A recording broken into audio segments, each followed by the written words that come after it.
Hola, sé bienvenido a nuestro canal de H2D, Hijos de Dios, y queremos pedirte que en los próximos minutos puedas tomarte un tiempito para preparar tu corazón y tu mente y de esta manera puedas recibir todo lo que creemos Dios tiene para ti y pueda ser de mucha bendición.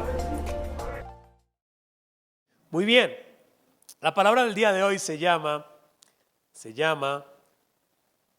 esa gente. Esa gente, y en el nombre es importante el emoji. Es muy importante, es esa gente mirando para arriba. ¿Eso qué te dice? Cuéntame.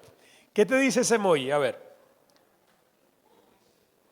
Esa gente que a veces tiene la capacidad de mover nuestras emociones, ¿no? Hay veces que yo estoy con algunas personas que de verdad producen gozo en mi corazón, que yo estoy con ellos y es un tema que es increíble. Yo estoy gozoso, contento, me inspiran a soñar, me inspiran a ver más allá. Es gente con la que me gustaría estar, pero como pastor me toca estar también con esa gente. Esa gente que toca ciertas teclas, 1, 2, 3, y ya empiezan a hacer que tus emociones comiencen a moverse, tu sangre empiece a fluir de otra manera, no sé, tus dreads, los que tienen dreads empiezan a parar así de, no sé si me explico, pero hay personas que parece que han hecho un curso para tocar las teclas correctas y hacerte molestar. ¿Alguien tiene gente así? Levante su mano. ¿Sí? ¿Alguien tiene? Muy bien. Algunos de ustedes tienen. Bien. Para poder avanzar en esta palabra, necesito que compartas con alguien que está a tu lado. No vayas a decir nombre, por favor, especialmente si está en la iglesia, ¿no? No vayas a decir, es que Dano no lo soporto, no. Esas cosas no ayudan. Lo que vamos a decir es, definitivamente este tipo de personas, tal vez para ustedes son los magallaneros, no sé si alguien comparte eso conmigo, pero hay cierto tipo de gente que de repente hace que salgan algunas cosas de nuestro corazón. Algunos de ellos, ustedes los están criando y están en una edad que tú sabes que esa es la edad en el momento. Para otros es la mamá o la suegra o la abuela, o de repente el líder del ministerio o alguien que tiene cerca que hace algunas cosas que con sus actitudes hace que para ti sea difícil tener un trato saludable con esa persona.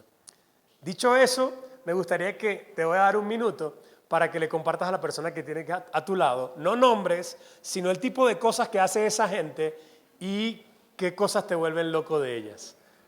Tiempo.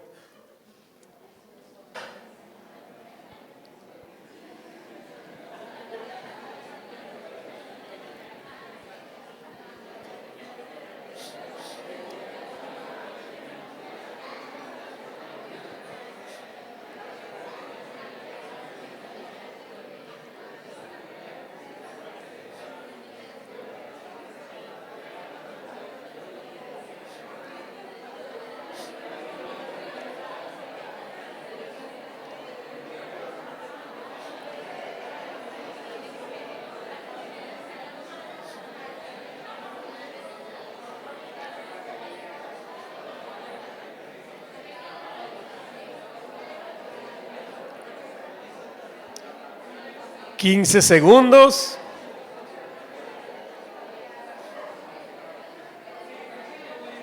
$5 segundos. Tiempo. Disculpe que los interrumpa, parece que ustedes quisieran seguir hablando del tema. Pero para que vayamos a la palabra del Señor, quiero como volver a traer su atención a este lugar y comentarles algunas cosas. ¿Me permiten ser franco con ustedes? ¿Sí? Levante la mano, ¿quién sí para ver? Levante la mano, ok. Bastantes de ustedes quieren que yo me abra. Bueno, voy a abrir mi corazón. ¿Alguno de ustedes ha visto Soldado del Invierno? ¿Sabe? Que a él parece que lo pasaron por un proceso para lavarle el cerebro y con ciertas palabras activan al Soldado del Invierno. Les voy a confesar cuáles son las palabras que activan mi Soldado del Invierno. A mí cuando me dicen, pastor, usted debería. Esas son las palabras que me activan. Me activan el Soldado del Invierno que tengo dentro, en serio. Porque es que yo me la paso pensando cómo hacer las cosas mejor, hablo con mi equipo, con mis líderes, con mis mentores. Todo el tiempo estoy tratando de ver en medio de todas las demandas que la iglesia, la familia, la vida y el mundo tienen de un pastor. Yo ando buscando la manera de hacer las cosas bien y de qué sí tengo que hacer y qué no tengo que hacer. Entonces me la paso en eso casi todo el tiempo. Entonces cuando alguien viene que habla como los adolescentes cuando están hablando del amor, ¿sabes? Que en estos días estaba en el colegio de Anabela y estaba un adolescente hablando con el otro, sí, porque la mujer es tal cosa y tú lo que tienes que hacer es esto y tal. Y lo decían con una propiedad que tú decías, este carajito no sabe nada de lo que está diciendo. Pero él lo decía como si estuviese hablando la voz de la experiencia, ¿sabes? De esa misma manera llega gente a mi oficina o a una conversación y me dice, pastor, usted debería. Y lo dicen como con tono de reclamo y como con tono de, ellos saben lo que están diciendo, como la voz de la experiencia del adolescente aquel, ¿sabes? Ellos nunca han pastoreado una iglesia, nunca han estado al frente, nunca saben lo que significa pagar el precio para hacer lo que hacemos. Y ellos vienen a decirme con altivez, no con humildad, lo que yo debería hacer. Y eso es lo que activa a mi soldado del invierno interno. Cuando eso pasa, yo digo, Señor, ayúdame, porque yo sé que en este momento puedo fallar. Digo, Padre, ayúdame. Ese es esa gente para mí, en su mayoría, ¿no? A veces la suegra tiene ese poder, pero ya lo ha ido perdiendo con el tiempo, gracias a Dios. Y así varias otras personas, pero esas son esa gente para mí. Ahora, quiero decirte que la mayoría de nosotros está en ese punto en el que piensa en esa gente de una forma sencilla y rápida, pero muy pocos nos damos cuenta que nosotros somos esa gente para otras personas. Tal vez yo cuando reacciono, cuando alguien viene con toda la sabiduría, la experiencia y los años, que tiene un año en la iglesia, pero digo, con toda la experiencia de los años y viene y me dice lo que yo debo hacer, tal vez mi reacción es esa gente para ellos. Porque tal vez esa gente tiene problemas con esta gente, que son los pastores. Tal vez tiene una mala experiencia en una iglesia anterior y yo sin hacer nada ya me convierto en esa gente para él. Y la Biblia enseña en Santiago que todos ofendemos de muchas maneras. Es decir, siempre vamos a causar molestia en la vida de otros. A veces simplemente con decir soy cristiano, muchas feministas o personas de la comunidad que ya ustedes conocen van a decirnos retrógrados, todas esas cosas que nos dicen, ¿no? Manicuristas, fisiculturistas, todo eso. Pero el punto es que aún solo con decir que somos cristianos, ya nosotros nos convertimos en esa gente para otras personas. Por esa razón necesitamos estar conscientes que también somos esa gente para otros. Tal vez para tus hijos, tal vez para tus nueras, porque a veces pensamos que esta etapa de nuestra vida va a ser perenne, pero recuerda que en algún momento tú también vas a ser suegra. Yo estoy a escasos 45 años de convertirme en suegro. Y eso me tiene preocupado.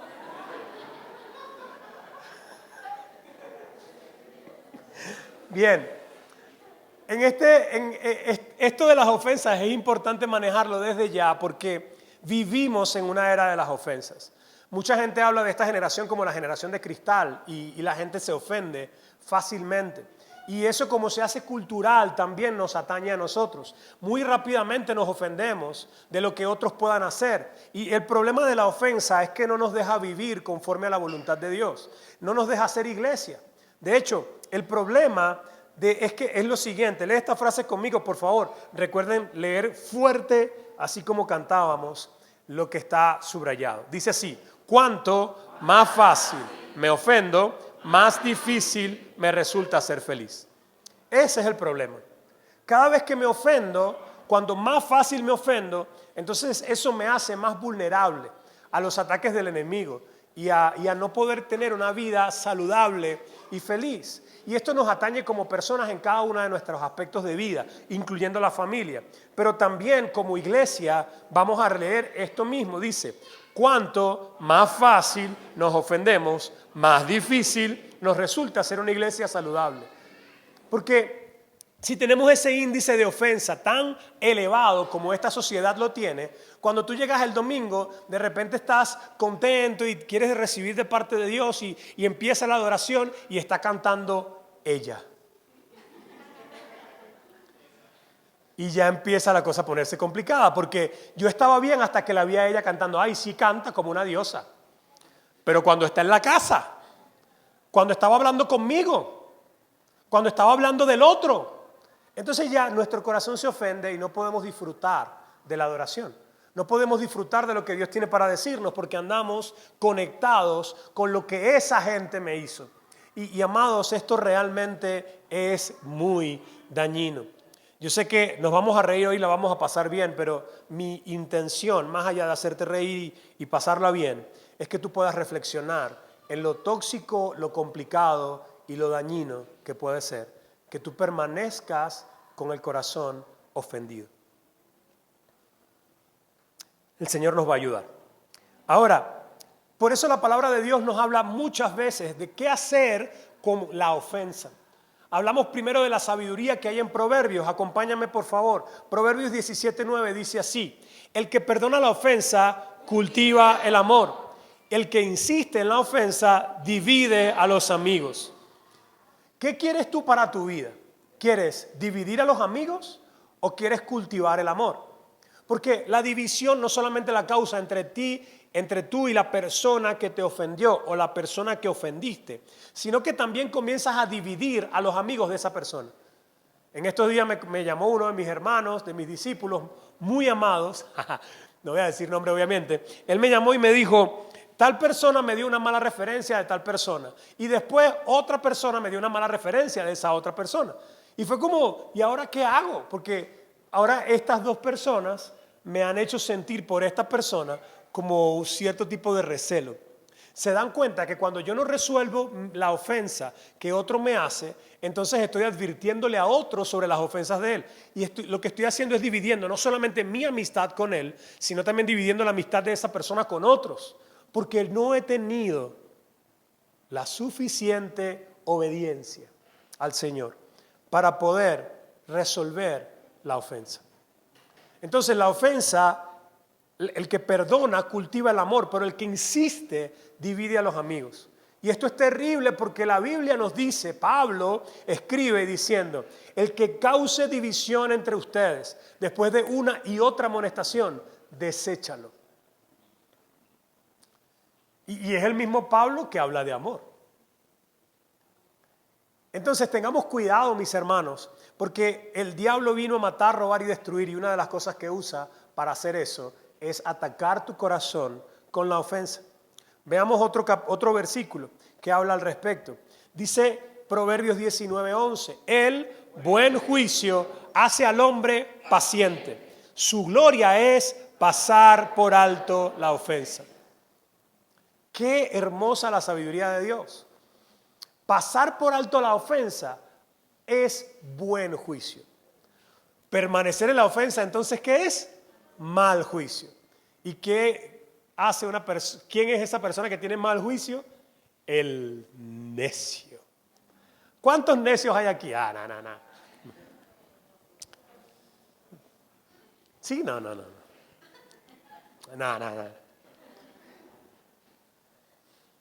Vamos a dejarlo ahí. La siguiente frase, vamos a leerla juntos. Cuando nos aferramos a nuestros rencores, y retenemos el perdón, construimos una cerca. Me gustaría 3 voluntarios. Acompáñame aquí. Y Daniel, vente un momentico. Uno aquí y uno aquí. No, pero dándole la espalda a ellos. Así, de frente a mí.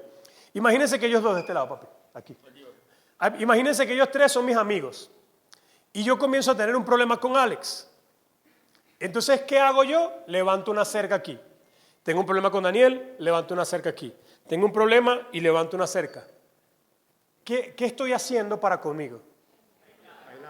Me estoy aislando. ¿Y cómo me estoy quedando? Solo. Exactamente. Ahora, supongamos que ellos intentan pasar por alrededor de la cerca que yo construí. Hagan el intento ahí que están moviendo la cerca. Pero yo la pongo más fuerte y pongo candado. Con el tiempo, ¿qué van a hacer ellos? Se van a cansar, se van a molestar y se van a ir. Pueden sentarse. Un aplauso para ellos, por favor. Ese aplauso está más pichirre, pero no importa, déjalo ahí. Ahora, sigamos, pichirres, digo, hermanos. Estamos aquí, ¿no? Y ya yo levanté mis 3 cercas. ¿Cómo me estoy quedando? Obviamente solo, ¿no es cierto? Y estas relaciones fueron 3 amigos que llamé al azar, pero ¿y si son mis hermanos? ¿Y si es mi esposa? ¿Y si son mis hijos? Cuando pasen los años, ¿qué va a pasar? ¿Cómo me voy a sentir? ¿Cómo me voy a quedar? Entonces, justamente por eso tenemos que tener mucho cuidado. Y obviamente este pensamiento es una idea aislada, parece, pero tiene que ver con Proverbios 18 y 19. Vamos a leerlo juntos. Un amigo ofendido es más difícil de recuperar que una ciudad fortificada. Las disputas separan a los amigos como un portón cerrado con una reja. ¿Lo ven? Entonces, entre más me aferro a mi ofensa y empiezo a quedarme con ella, estoy aislándome de la gente que Dios me llamó a amar. Y lo triste es que, ustedes saben, muchas veces esa gente es mi propia esposa. Y a veces tenemos 40 años casados con alguien y decidimos no separarnos por los niños, pero entonces los niños están viendo una pareja disfuncional, la cual ellos rechazan y no quieren copiar. Y ellos, lo que se supone hicimos a favor de ellos, se convierte en una trampa para ellos, porque ahora ellos no creen en el matrimonio, porque no creen en eso que están viendo como matrimonio. Entonces tenemos que tener mucho cuidado, porque al final de cuentas, las separaciones las logran solamente la dureza de nuestro corazón. Y justo por eso, mis hermanos, tenemos que recordar lo que Jesús enseñó. Tenemos un enemigo espiritual que tiene una agenda para nuestras vidas y relaciones. Y esa agenda es la destrucción. Y esto pasa en las mejores familias, pasa en la iglesia, pasa en los trabajos, pasa en donde sea que pase, que tú le permitas al diablo operar conforme a sus principios. Si tú lo permites, él va a estar feliz. Al diablo y a los demonios le van a dar like a cada vez que tú decidas quedarte ofendido, a cada vez que tú decidas distanciarte de un amigo, cada vez que tú decidas distanciarte de una persona que te ofendió. Él siempre le va a dar like y es muy, pero muy triste. Especialmente porque una de las cosas que hace que permanezca la ofensa en nuestro corazón es el sentido de justicia. Cuando tú y yo decimos, esa gente merece esto, y de repente tiene razón. Es posible que tengas razón. De repente si alguien pasó por una violación y usted lee la ley, esta persona merece o la muerte o la cárcel. Y lo merece, es cierto, estamos de acuerdo. Pero el punto es que por la medida que midas, serás medido. El punto es que el juicio que tú hagas para con los demás es el mismo juicio con el que tú vas a ser medido. Así que los que entendemos esto, empezamos a entender que no nos conviene ese tipo de justicia.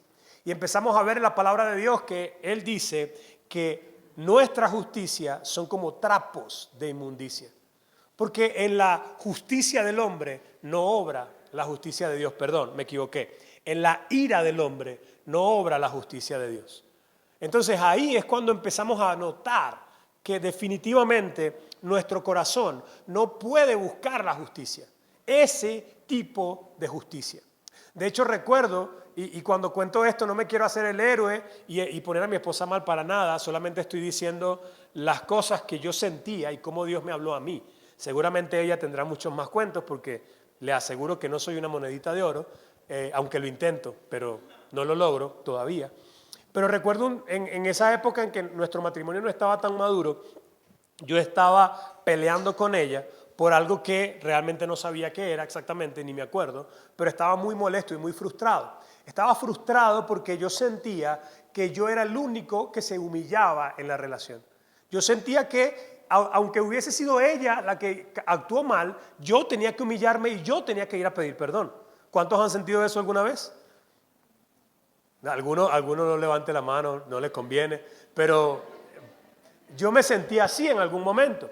yo sentía que yo era el único que se humillaba y me fui molesto a la sala y recuerdo que le estaba dando golpes al mueble diciendo, esto no es justo, Señor, esto no es justo, ¿por qué yo siempre tengo que estar? Esto no es justo. Molesto, dándole golpes al mueble, en serio, estaba mal. Ese día era un tema que Dios estaba tratando mi orgullo y estaba usando a Dulce como su instrumento, pero ese no es el punto. El punto es que yo estaba ahí dándole golpes al mueble y yo escuché, perdonen si les hago pensar o sentir que yo tengo el número de teléfono de Dios y Él me responde cuando yo le llamo.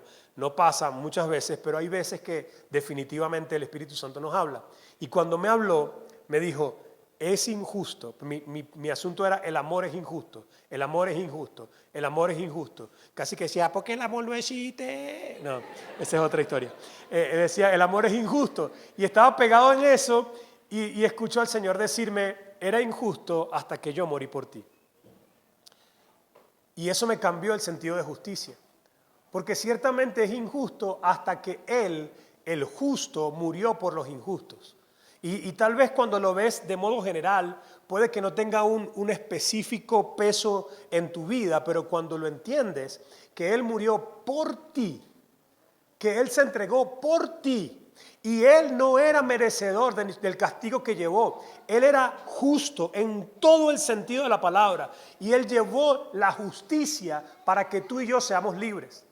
Entonces, cuando yo me fui a quejar con Él de que era injusto que yo hiciera, perdóname, y que buscara la forma de reconciliarme con ella, cuando fui a Él a quejarme, Él lo que me dijo fue, era injusto hasta que yo morí por ti. Ahora lo justo es que tú hagas lo mismo que yo hice por ti, por ella. En este momento lo que realmente es justo para conmigo, me dice el Señor, es que tú hagas eso que hice por ti, tú lo hagas por ella. Es decir, yo te perdoné, ahora tú perdónala. Yo te amé, ahora tú ámala. Yo te di, ahora tú ve y dale. Y eso significa, mis amados hermanos, hombres en particular, ama a tu esposa como Cristo amó a la iglesia. No es porque ella se portó bien o porque ella se lo merece, es porque Él se lo merece. Él se merece que tú le des amor incondicional a ella. Él se merece que tú la ames, que la cubras, que la perdones y que le des de lo que Él recibes. Y eso es muy diferente a nuestro amor condicional. Eso es muy diferente al amor que doy a conveniencia. Te doy amor y me gano unos puntos para tener una noche de avivamiento o para buscar lo que a mí me conviene. Esa no es la intención. O para que tú dejes de pelear conmigo. Esa no es la intención. El matrimonio es, recibo de Dios y te doy de lo que Dios me da. Y por supuesto que voy a disfrutar de los beneficios de eso. Pero eso es segundo, no es primero. Entonces, en este sentido, pasa en la familia y en el matrimonio, pero también pasa con los hermanos de la iglesia. Cuando tú te vas a quejar de Dios, ¿cómo es posible que esto, que aquello, que me hace, que me hizo? Dios te va a preguntar, ¿tú te acuerdas de todo lo que tú hiciste contra mí? ¿Tú te acuerdas de todas las veces que faltaste a la palabra? ¿Y tú te acuerdas de lo que yo hice por ti? Y lo que todavía hago. Bueno, justamente eso es lo que yo quiero que tú hagas con esa gente. Porque si te soy honesto, te dice el Señor, tú también fuiste esa gente para mí en un momento.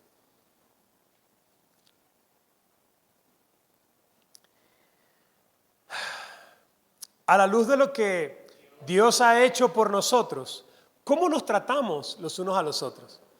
No por lo que nos merecemos o por lo que nos acostumbramos o por la cultura de este mundo, sino a la luz de lo que Dios hizo. ¿Cómo te relacionas con esa gente? ¿Cómo te relacionas con tus hermanos, con tu esposa, con tus padres, con tu suegra? ¿Cómo te relacionas con ellos? ¿Cómo te relacionas a la luz de lo que Dios hizo por ti? Si evaluamos el asunto independientemente de lo que Dios hace, pues de repente va a ser diferente, pero quiero animarte a que lo pienses de esta manera. Me hubiese gustado traerme 2 camisas de 2 equipos diferentes, pero no lo pensé cuando empecé el primer servicio. Pero la próxima vez que predique esto en algún otro lugar, voy a tratar de llevarme 2 camisas. Esto se trata de 2 equipos, mis hermanos. Son 2 equipos diferentes que están en una lucha constante. Gracias a Dios, nos pasaron un periódico del futuro y nos lo entregaron y vimos quién gana el campeonato. y estamos en el equipo ganador. ¿Cuántos están en el equipo ganador? Nosotros sabemos quién va a ganar el campeonato, el equipo de Jesús. Ese equipo va a ganar y va a ser una victoria aplastante, pero en el camino nosotros decidimos cuál camiseta colocarnos, la del bien o la del mal. Y me encanta cómo Pablo lo describió en este pasaje de la Biblia, en Romanos 12, del 17 al 21. Vamos a leerlo y a comprenderlo a la luz de lo que Él hizo por nosotros. Dice así: no paguen a nadie mal por mal. Procuren hacer lo bueno delante de todos. Cuando dice todos, incluye a esa gente. Cuando dice todos, incluye a esas personas que te vinieron a la mente cuando hablábamos de esa gente. Porque no dice de los que te caen bien o de los que juegan en tu mismo equipo. De hecho, cuando Jesús expuso esto, que Pablo recibe y expande a la carta a los romanos, dice que debemos tratar bien aún a nuestros enemigos. O sea que la gente de nuestro equipo, los que usan nuestra camiseta, le hacen bien aún al equipo contrario. Y por eso es que este equipo va a ganar. Entonces, no paguen a nadie mal por mal. Procuren hacer lo bueno delante de todos.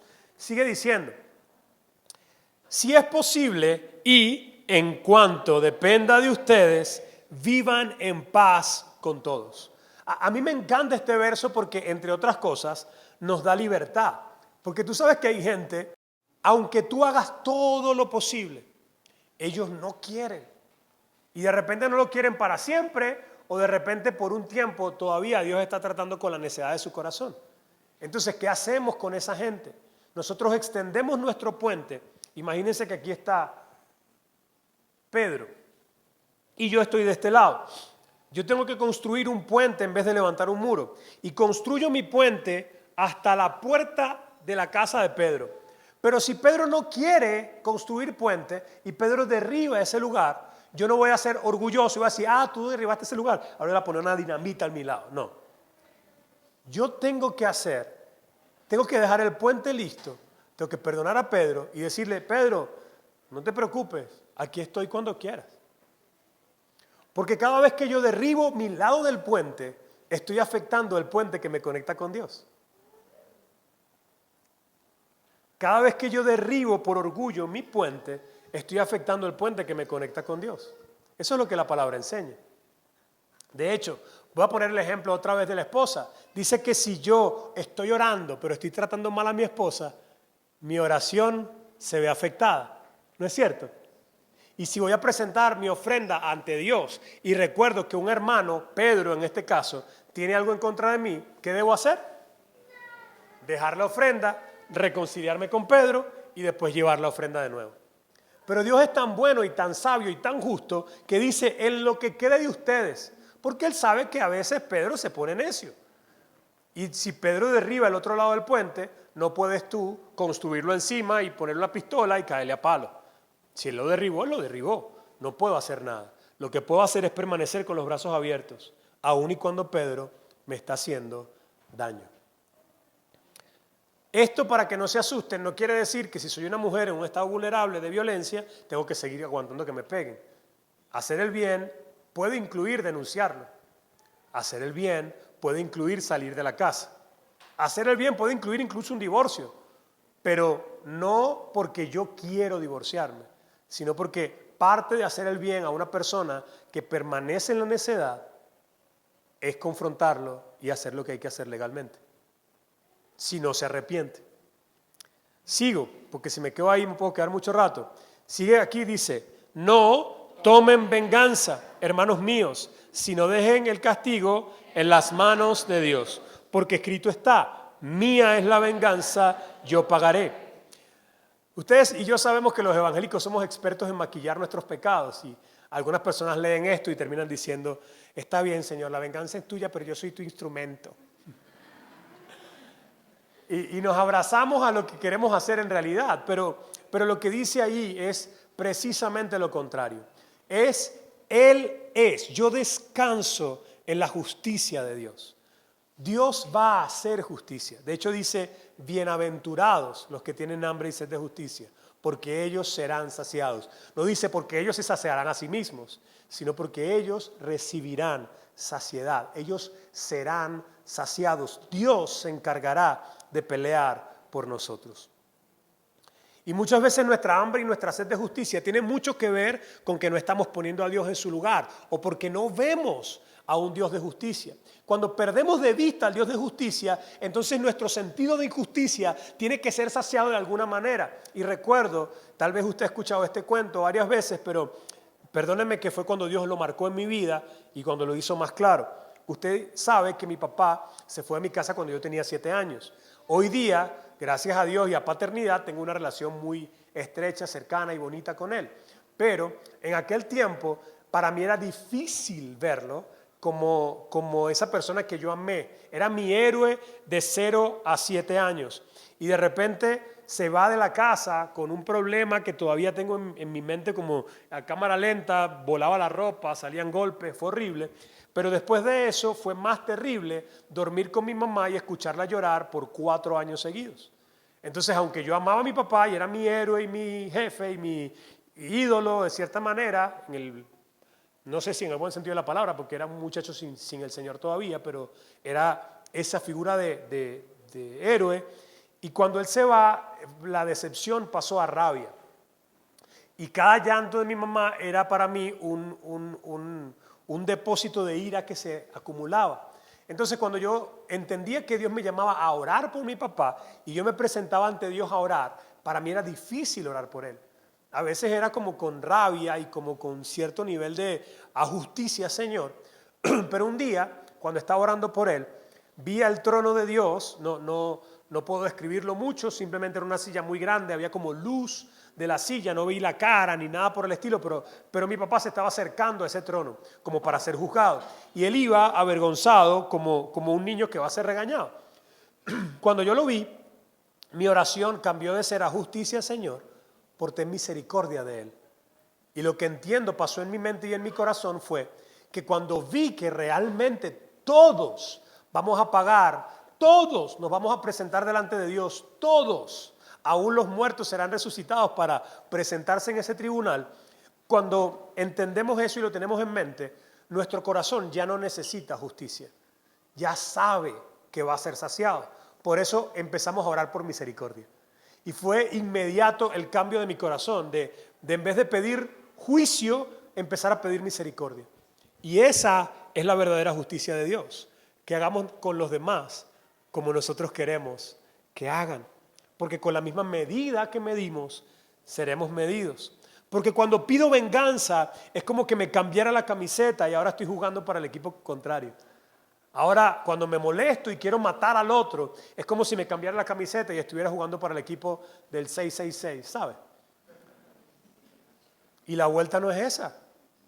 La vuelta es para jugar, es jugar en el equipo de Dios, aquel que pagó por nosotros. Sigue diciendo, creo que este es el último verso que no, falta uno. Dice, antes bien, si tu enemigo tiene hambre, dale de comer. Si tiene sed, dale de beber. Actuando así, harás que se avergüence de su conducta. Justamente eso fue lo que dijo Jesús. Pero Pablo ahí está de nuevo diciéndonos cómo debemos pelear aquellos que estamos con la camiseta del cielo. Y para cerrar este tramo dice, no te dejes vencer por el mal. Al contrario, vence el mal con el bien. Vence el mal haciendo el bien. Mis hermanos, definitivamente en este mundo caído, en este mundo de gente imperfecta, a ver, levante la mano, ¿cuántos imperfectos hay aquí? Una parranda. Entonces, mira, con tantos imperfectos alrededor, es inevitable que te ofendan. Es inevitable que resultes ofendido. Pero vivir ofendido es una decisión tuya. Dile al que está a tu lado, vivir ofendido es una decisión tuya.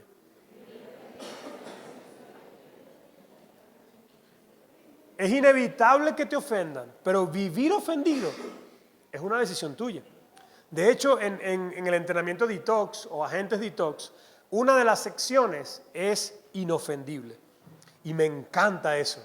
Desde que entendí que mi corazón podía ser inofendible, estoy abrazando eso y caminando en eso.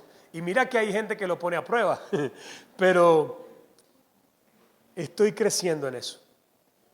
Me encantó esta frase de Tony Evans. Dice así, La razón por la que sientes que Dios no ha trabajado en esa persona que te ha ofendido es porque todavía estás obstaculizando el camino, tratando de cambiarlos, humillarlos y hacerlos sentir arrepentidos. Eso no es Biblia, no lo podemos asegurar al 100%, pero me encantó. Hay personas que están tratando de cambiar a su pareja y mientras tú estás tratando de cambiarlos, estás jugando para el equipo contrario. Cuando tú juegas para el equipo de Dios, colaboras con Dios para que Él la cambie o Él lo cambie. Pero si tú te pones la camiseta del equipo contrario, ¿cómo quieres que el dueño de tu equipo te ayude a cambiarlos? Es imposible. Necesitamos hacer lo que Dios nos llamó a hacer. Mujeres, no sean pendencieras, no anden con la cantaleta, con la gotera constante, que eso no funciona. ¿A cuántas les ha funcionado? ¿Por qué lo seguimos haciendo? Hombres, ¿por qué seguimos con el tema de hablar mal de nuestras esposas y tratar de cambiarla para que la siguiente? ¿A cuánto les ha funcionado? A ninguno. Entonces, si no lo funciona, ¿por qué no le hacemos caso al Señor? ¿Por qué no humillamos nuestra independencia y nos ponemos a cuentas con el Señor y colaboramos con Él? Él lo va a hacer y lo hace mejor. Y si fuéramos esa gente a partir de ahora que en vez de construir cercas comienza a construir puentes. ¿A cuántos les gustaría comenzar a construir puentes? Más intencionalmente. Me encanta. Gracias por todos los que levantaron la mano y los que no, gracias también. Y dice la siguiente frase, me encanta, dice, lo que nos hace realmente felices y saludables es algo tan simple como la calidad de nuestras relaciones. Varios psicólogos han hecho estudios respecto a cuáles son los factores que más influyen en la felicidad del ser humano. Y por supuesto que el dinero puede ayudar muchísimo. El dinero no compra la felicidad, pero sí compra las empanadas. Y nunca he visto a nadie triste comiendo empanadas, pero esa es otra historia. El hecho es que el dinero no es lo que me hace feliz, no es lo que llena el mayor tanque de felicidad. De hecho, hay gente que tiene dinero que se siente muy infeliz porque el dinero le ha restado muchas otras cosas. Pero entendiendo esto, que también con tu diligencia Dios te prospere, pero lo que más influye son las relaciones. De hecho, hay gente que dice, Dios, ¿por qué no me provee? Y te mandé 7 clientes y lo trataste mal, Ramón. O sea, ¿sí me explico? Te mandé 7 contactos para que hicieran negocio y te volviste orgulloso, le saliste con una patada, le gritaste. O sea, espérate, tienes que tratar bien a la gente, porque tratar bien a la gente también te hace buenos negocios. Pregúntele a Ángel me ha hablado mucho de eso cuando voy a su negocio. Tratar bien a la gente abre muchas puertas. Tratar bien a la gente cambia muchas cosas. Hace muchas relaciones que generan muchos espacios para muchas cosas. Ahora, si ya tú levantas la mano y eres uno de los que quiere recibir de Dios para poder construir puentes, te voy a dar 3 consejos para terminar. Y estos 3 consejos son bien sencillos para que los puedas aplicar en tus relaciones para construir puentes. El primero es ora por quien te haya ofendido. Repítalo conmigo. 1, 2, 3.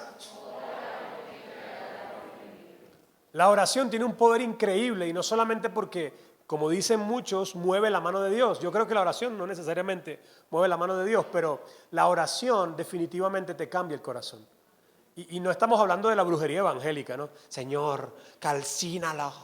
No, esa brujería evangélica no es la que estamos hablando de oración, una oración que se humilla.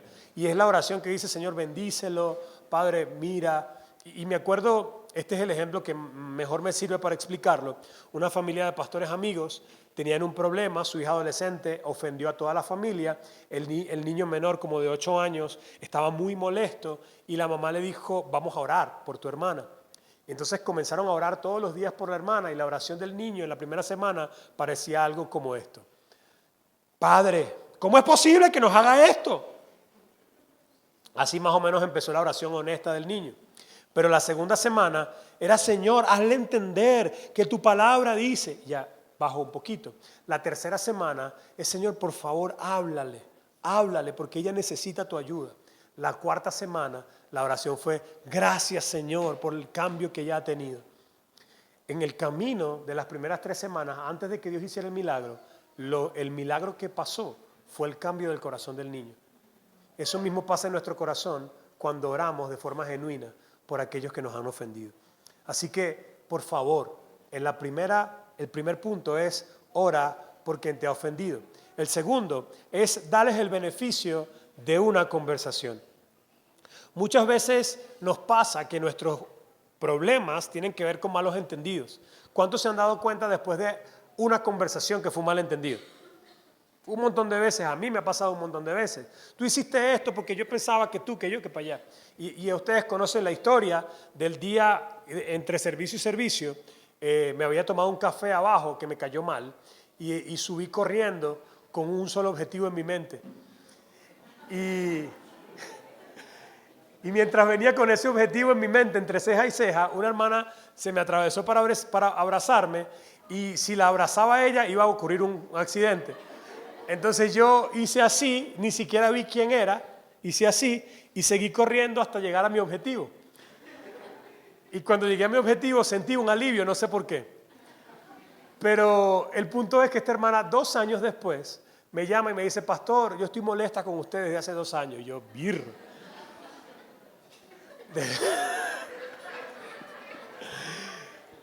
Entonces yo tratando de entender por qué, ella me contó un día que yo le hice así, pero yo nunca le hago así a nadie, así que yo tratando de discernir, de entender, y ella me dice: sí, fue este día que usted vino así vestido y tal, y yo, hermana, ese día yo me tomé un café que me cayó mal, y yo venía mal, o sea, yo no estaba viendo a nadie, yo tenía un objetivo entre ceja y ceja. Te daría pruebas, pero ya se fueron. Entonces, cuando ella entendió lo que había pasado, nos echamos a reír los dos, pero yo me pregunté: ¿qué necesidad tienes tú de estar ofendida 2 años? O sea, ¿cuál de las palabras me recibiste? Porque yo me lo imagino, yo hablando del amor, y es sí, amor es del púlpito, porque por el lado de la iglesia no. Entonces yo me imaginándome todas las yugas que ella tenía, todas las novelas que se creó, porque me tomé un café que me cayó mal. ¿Qué tiene que ver eso con ella? Ahora, hermanos, recuerden que a veces la gente viene con un problema de la calle. De repente se murió su abuela, o tiene un problema con el esposo, o su hijo adolescente está pasando por un problema de drogas. De repente es un asunto serio, y el hecho de que tenga una cara seria no necesariamente quiere decir que tiene un problema contigo. A veces simplemente es que tiene un problema. Y lo bueno es sentarse y preguntarle, darle el beneficio a los demás de una conversación. Por favor, no te vuelvas orgulloso cerrando tu corazón. Dale el beneficio, pregunta: ¿por qué está pasando esto? Y te puede sorprender el Señor. Y por último, el último consejo de estos 3 es asume la responsabilidad de lo que puedas y perdona la falta. Asume la responsabilidad. Mira, casi siempre cometemos errores. Y lo más hermoso de una persona con la que tú puedes hablar es aquella que dice: me equivoqué, lo siento. O sea, eso habla de la grandeza de la persona, de la madurez de la persona. Pero a veces hablas con personas que están pegadas en el problema de lo que tú hiciste. Y yo he estado ahí de los 2 lados. Yo he sido el que solamente lo que yo hice, solamente veo lo que la otra persona hizo y no veo lo que yo hice. Y a veces tengo que detenerme: si él está ofendido, si ella está ofendida, algo tengo que haber hecho yo. De repente no fue tan grave, pero a esa persona le ofendió. Entonces tengo que ver qué fue lo que yo hice y asumir mi responsabilidad al respecto. Cuando la asumo, abro las puertas para que la otra persona también asuma lo suyo. Mientras tanto, permanecemos en enemistad. Así que, por favor, asume la responsabilidad. Dile al que está a tu lado: asume, por favor. Y luego, perdona la falta. Perdona la falta. O sea, ¿qué puedes hacer? Tu responsabilidad no es cambiarlo. No basta con que te diga: ok, tienes el garrafón, como jugamos Dulce y yo. Tienes la razón. Ajá, te lo dije. ¿Y ahora qué? Tienes que perdonarme. Porque si no perdonas, eres tú el que te bloqueas. Eres tú el que te estancas. Y eres tú el que afecta su relación con Dios. Porque cuando oramos el Padre Nuestro decimos: Señor, perdónanos, así como nosotros, ay.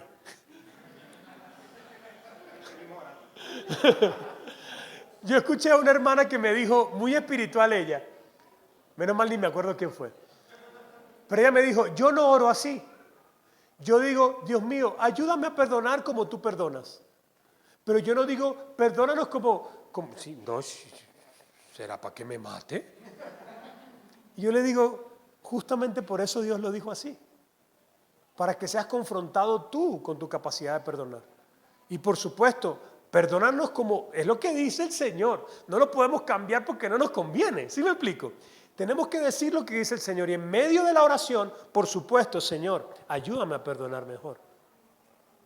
Cambia mi corazón, ayúdame. Pero yo tengo que perdonar. Es lo que el Señor dijo. No puedo cambiar la oración a mi conveniencia. Pero es que nosotros somos una cosa seria, ¿no es cierto? Uy, Señor. Ya terminamos esto. Cuando pasamos de ser constructores de muros a constructores de puentes, eso nos cambia, mis hermanos. Nos permite vivir una vida mucho más ligera, que realmente nos permite servir al Señor. Mira que servir al Señor es rudo. Mira que amar, tener la disposición de amar es difícil, especialmente si andas ofendido. Yo conozco pastores ofendidos. Yo mismo me he ofendido y he cerrado mi corazón a amar. Y eso nos inutiliza. ¿Cómo Dios te puede usar como canal para amar a otros si tú no quieres amar? Si tú no quieres correr el riesgo de que te ofendan. Mis hermanos, amar, abrir el corazón para amar implica correr el riesgo de que te ofendan y que te hieran. Y los que servimos a Dios tenemos que estar dispuestos a que nos ofendan y a que nos hieran. ¿Qué puedes hacer esta semana para dar un paso hacia la construcción de un puente? Piénsalo por 10 segundos. ¿Qué puedes hacer tú para no ser solo oidores de la palabra? ¿Qué puedes hacer tú? Y mientras lo piensas, ponte de pie. Vamos a orar para terminar.